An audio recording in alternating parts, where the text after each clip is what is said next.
Se la situazione dei ricoveri ospedalieri da Covid-19 a Bassano in tutta l'ULSS 7 Pedemontana è molto rassicurante, siamo a quota zero, quello che preoccupa è il manifestarsi dei focolai. C'è qui a Bassano un piccolo focolaio che stiamo gestendo, che si è verificato in un centro estivo nel comune di Bassano e è legato a un contatto stretto con una persona positiva che svolge l'attività di educatore nel centro. Quindi il centro è stato al momento chiuso, sarà chiuso per alcuni giorni, si faranno i tamponi, sulla base dell'esito dei tamponi si deciderà quanto allargare la rosa dei soggetti tamponati e quando poter far ripartire le attività del centro. Con i protocolli in vigore, i centri estivi prevedono gruppi di 5-7 bambini per ogni educatore ed è innanzitutto su questi che si stanno concentrando le verifiche, essendo stati a diretto contatto con la ragazza. La persona è compagna di un soggetto, di un maschio che avevamo già dato nei giorni scorsi, è risultato positivo 2 o 3 giorni fa, adesso non sappiamo se sia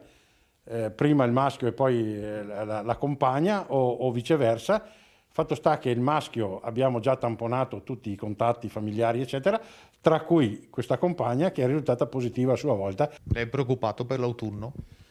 Forse addirittura prima dell'autunno, perché per esempio la flessione legata alla stagionalità non esiste. Se devo guardare i dati veneti che guardo tutti i giorni, vedo che le province di Padova e di Venezia e di Treviso sono un pochino più interessate rispetto alla nostra provincia, alla nostra realtà di Vicenza, diciamo.